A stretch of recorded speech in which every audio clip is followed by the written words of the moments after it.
मैं डॉक्टर उषा उद्दर बोल रही हूँ। आज हम हिपेटाइटिस के बारे में ही बात करेंगे और जो उसके दो मेन डिजीज़ है hepatitis C and hepatitis B. ये बहुत वास्ट है, तो आज मैं हिपेटाइटिस सी के बारे में आपको बताऊंगी। आपको मालूम है हिपेटाइटिस सी ये 1987 में डिस्कवर हुआ, लेकिन आफ्टर 10 इयर्स उसका जो ड्रग्स है इंटरफेरॉन वो WHO ने अप्रूव किया और तब तक उसके ऊपर ट्रीटमेंट ही नहीं थी। और ये उसके ट्रीटमेंट में बहुत स्टेजेस है, तो मैं इतना डिटेल में नहीं जाती, लेकिन अभी लेटेस्ट है interferon free combination treatment use करते हैं। तो HIV और हिपेटाइटिस सी का क्या कोई इन्फेक्शन है, क्या इंटरकनेक्शन है, ये देखेंगे। हिपेटाइटिस सी कैसे होता है, तो इंजेक्टेड सिरिंजेस और needles and transfusion of the blood ये इससे होता है। और कभी कभी वो सेक्सुअली भी ट्रांसमिट होता है। Specifically MSM means men's sex with men's जो करते हैं उसमें वो होता है। तो और रिस्क ट्रांसमिशन ऑफ HIV का और हिपेटाइटिस सी का वो मदर टू चाइल्ड 4 to 8% है। और वो उसका जो वीमेन का अगर वो हिपेटाइटिस सी से इन्फेक्टेड है तो उसको 25% चांसेस बच्चों में जाने के हैं। एंड और ये कौन से रिस्क ग्रुप है कि वो पीपल जो होते हैं वो ड्रग्स लेते हैं, वो खुद को इंजेक्ट करते हैं, वो जो ब्लड ट्रांसफ्यूजन लेते हैं थैलेसेमिया और डायलिसिस पेशेंट में, MSM means men sex with mens आणि sex worker, people living with HIV। इसलिए तो हमने HIV और उसका कनेक्शन किया है। और टैटू जो करते हैं ना हम लोग टैटू, तो प्लीज़ थोड़ा केयरफुली रहिए, क्योंकि टैटू करने वाले जो आर्टिस्ट हैं वो एक ही सुई से सबको करते हैं, तो उसमें हिपेटाइटिस सी होने का ज़्यादा चांसेस रहता है। अभी मैनेजमेंट ऑफ HIV और HCV पेशेंट का कैसे होता है, तो पेशेंट विथ HIV और हिपेटाइटिस सी अगर पेशेंट है, उसको अगर हिपेटाइटिस सी हुआ तो लीवर डिजीज़ जो है, लीवर का प्रोग्रेशन ज़्यादा होता है, मीन्स उसमें लीवर फेल्यूर के चांसेस ज़्यादा होते हैं। और ये किस में ज़्यादा होता है, तो अगर वो सीवियर डिजीज़ होगा तो हिपैटिक डिकम्पेंसेशन होता है, सीरोसिस होता है, और ये रेट हाई रहता है। और मैंने पहले भी बताया कि अगर HIV पेशेंट का इम्यूनिटी डाउन हो जाए और उसका CD4 बिलो 200 हो जाएगा तो ये चांसेस ज़्यादा बढ़ते हैं।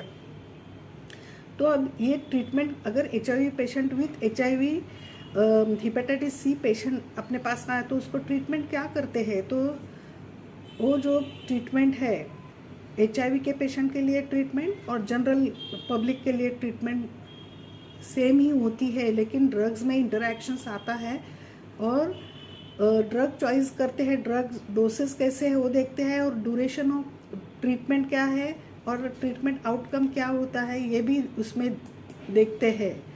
लेकिन ये ट्रीटमेंट चालू करने के पहले क्या देखना पड़ता है कि वो लीवर का फाइब्रोसिस है, अदर कोमॉर्बिडिटीज है कि नहीं है, मीन्स वो डायबिटीज़ है क्या, रीनल डिसफंक्शन है क्या, पेशेंट को प्रेगनेंसी है क्या, और वो अगर वो दूसरे कंकमिटेड मेडिकेशन लेते हैं क्या, वो भी देखना पड़ता है।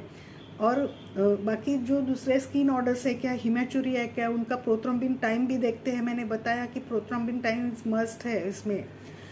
और ये सब देखने के बाद पेशेंट को उसको जो पेशेंट का जो फाइब्रोसिस है ना, वो किससे इलास्टोग्राफी से जज किया जाता है। और अगर वो elastography patient does not have any cirrhosis, अगर सीरोसिस नहीं है तो वेल एंड गुड, और सीरोसिस होता है तो ट्रीटमेंट थोड़ा चेंज होता है। तो उसमें और ट्रीटमेंट का अप्रोच क्या होता है, अगर ये HIV पेशेंट में हिपेटाइटिस सी पॉजिटिव आया, मीन्स उसका हिपेटाइटिस सी का RNA पॉजिटिव आया, तो वो पेशेंट का एज देखते हैं। अगर वो एज बिलो 18 होगा तो उसको सिर्फ फॉलोअप करते हैं, उसको देते नहीं हैं गोली। और अगर वो बड़ा होगा एज उसका 18 साल के ऊपर, तो उसको ट्रीटमेंट चालू कर देते हैं। और ट्रीटमेंट क्या है, वो डायरेक्ट एक्टिंग एंटीवायरल ड्रग्स देते हैं, उसको डास बोलते हैं, DAAS बोलते हैं। और उसमें प्रोटीएस इनिबिटर सिमिप्रिविर होता है, NS5B इनिबिटर सोपोसबिविर होता है, और डेक्लासाविर होता है। और ये वीरोलॉजिकल ये जो ड्रग्स है वो बहुत ही 95 to 99% इफ़ेक्टिव है और पेशेंट को अच्छे लगते हैं, मीन्स वो उसको टॉलरेट करते हैं। तो अगर पेशेंट सिरोसिस विदाउट सिरोसिस हो गए तो उसको सफोसोविर और डेक्लासाविर देते हैं, 84 डेज देते हैं, इसका मतलब 12 वीक्स देते हैं।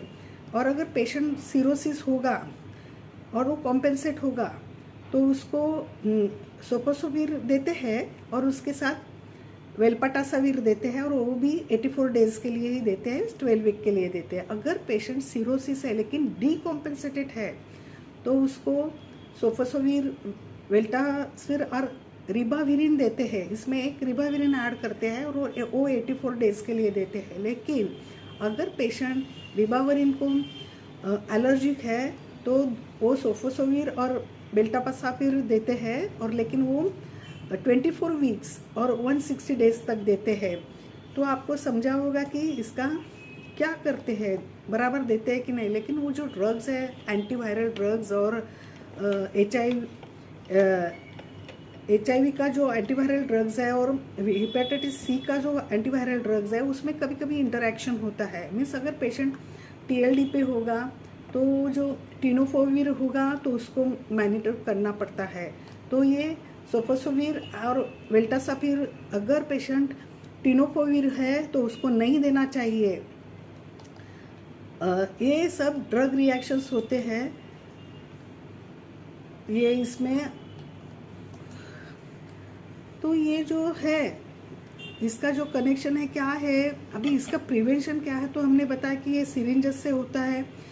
तो ये सिरिंजेस का जो है बायोमेडिकल का जो वेस्ट हम ये करते हैं तो वो करना चाहिए, बराबर से उसको डिस्पोज करना चाहिए।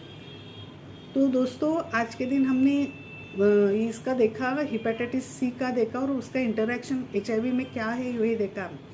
धन्यवाद। अगर आपको ये अच्छा लगा होगा तो लाइक और शेयर कीजिए।